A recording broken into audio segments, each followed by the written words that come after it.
Doctor Aafia Siddiqui 2 March 1972 کو کراچی، پاکستان میں پیدا ہوئیں۔ وہ ایک تعلیم یافتہ اور مذہبی مسلم خاندان سے تعلق رکھتی تھیں اور 3 بہن بھائیوں میں سب سے چھوٹی تھیں۔ ان کے والد محمد صدیقی برطانیہ سے تربیت یافتہ ڈاکٹر تھے اور ان کی والدہ عصمت ایک گھریلو خاتون تھیں جو اپنے بچوں کی پرورش کے لیے وقف تھیں۔ عافیہ کی ابتدائی زندگی ان کی ذہانت اور تعلیمی قابلیت سے عبارت تھی، جو ان کے مستقبل کی شناخت بن گئی۔ بچپن میں عافیہ کو ذہین اور تجسس پسند بچی کے طور پر جانا جاتا تھا، جو کم عمری سے ہی اپنی تعلیم میں نمایاں کارکردگی کا مظاہرہ کرتی تھی۔ انہوں نے کراچی امریکن اسکول میں تعلیم حاصل کی اور بعد میں کراچی کے معروف ادارے انسٹیٹیوٹ آف اسلامک کلچر میں داخلہ لیا۔ 1990 کی دہائی کے اوائل میں وہ اعلیٰ تعلیم کے لیے امریکہ منتقل ہو گئیں۔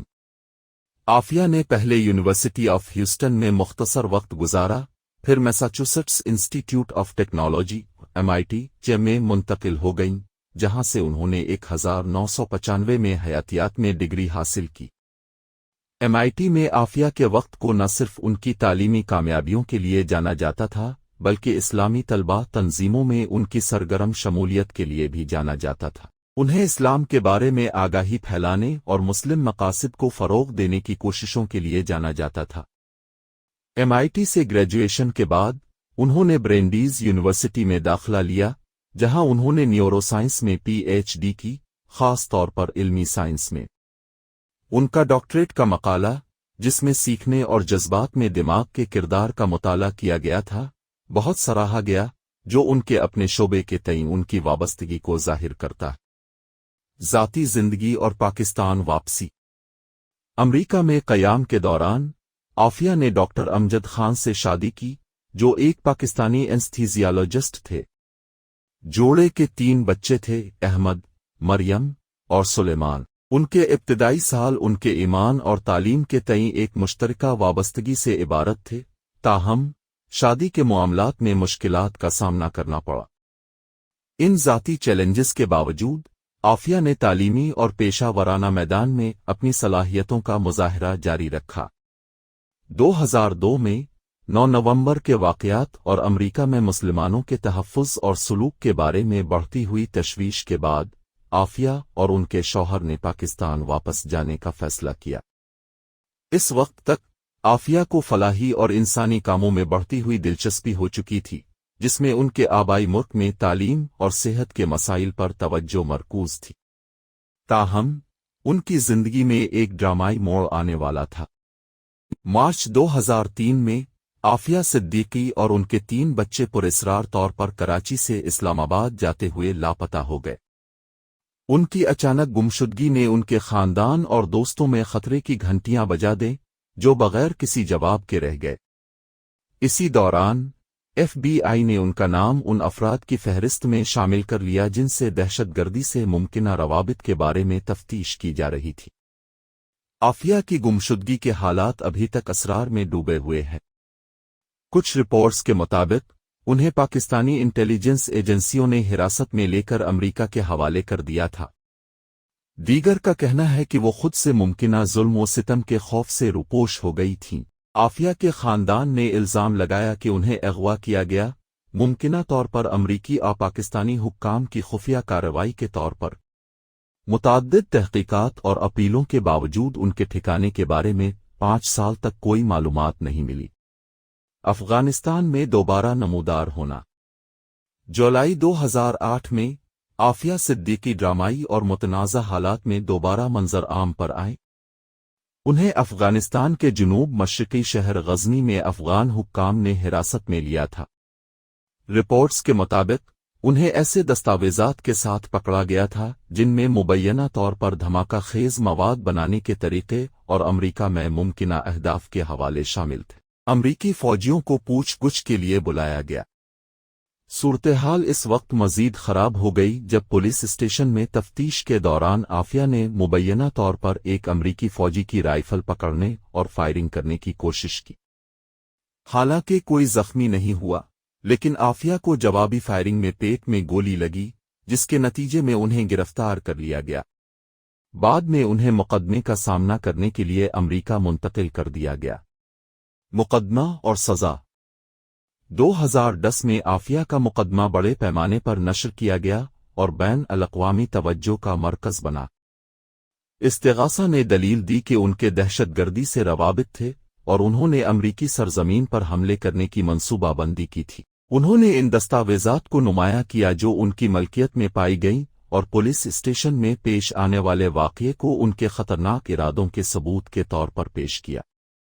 دوسری طرف عافیہ نے تمام الزامات سے انکار کیا۔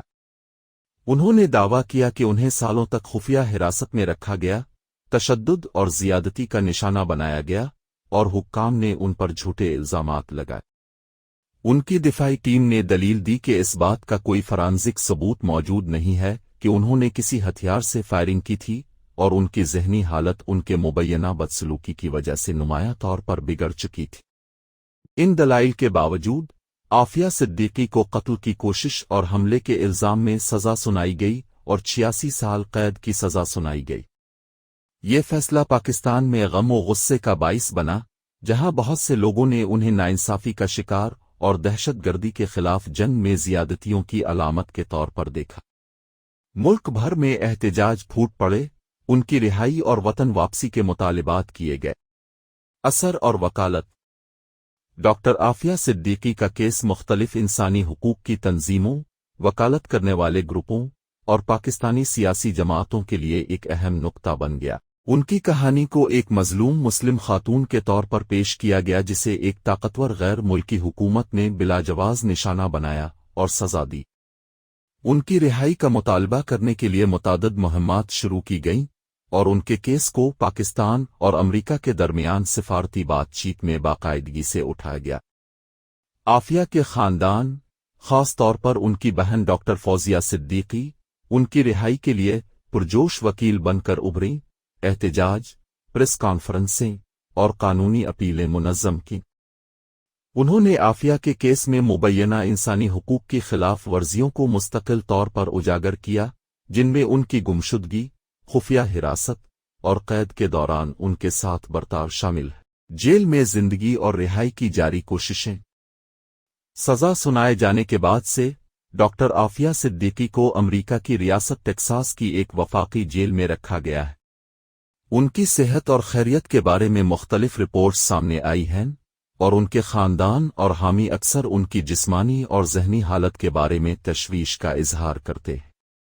برسوں کے دوران ان کی رہائی کو یقینی بنانے کے لیے مختلف کوششیں کی گئی ہیں، جن میں سفارتی اقدامات، قانونی اپیلیں اور عوامی مہمات شامل ہیں۔ پاکستان میں عافیہ کا کیس اب بھی لوگوں کے دلوں میں گونجتا ہے اور انہیں ناانصافی اور ظلم کے خلاف مزاحمت کی علامت کے طور پر دیکھا جاتا ہے۔ سیاسی رہنما ہر مکتبہ فکر سے ان کی رہائی کے لیے کام کرنے کا وعدہ کرتے ہیں اور ان کے کیس کو اکثر پاکامر کے تعلقات کے تناظر میں پیش کیا جاتا ہے۔ نتیجہ، ایک پیچیدہ اور متنازع کہانی۔ ڈاکٹر عافیہ صدیقی کی کہانی 9 نومبر کے بعد کے دور سے ابھرنے والے سب سے پیچیدہ اور متنازع مقدمات میں سے ایک ہے۔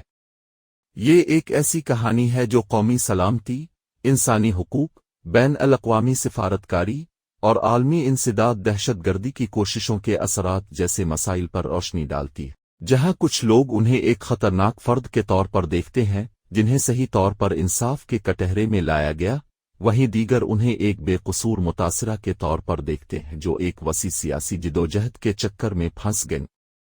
عافیہ صدیقی کی کہانی کے پیچھے حقیقت شاید کبھی پوری طرح سامنے نہ آ سکے، لیکن ان کا کیس انصاف اور انسانی حقوق کے اصولوں کو یقینی بنانے کے چیلنجز اور پیچیدگیوں کی ایک طاقتور یاد دہانی بنی ہوئی ہے۔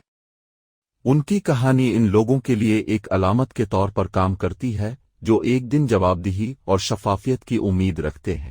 یہ کہانی ڈاکٹر عافیہ صدیقی کی زندگی کے مختلف پہلوؤں کو شامل کرنے کی کوشش کرتی ہے، ان کے ابتدائی سالوں اور تعلیم سے لے کر ان کی گرفتاری، مقدمے اور جاری قید تک۔ یہ انسانی حقوق، بین الاقوامی تعلقات اور عوامی تاثر پر ان کے کیس کے وسیع تر مضمرات کو بھی اجاگر کرتی ہے۔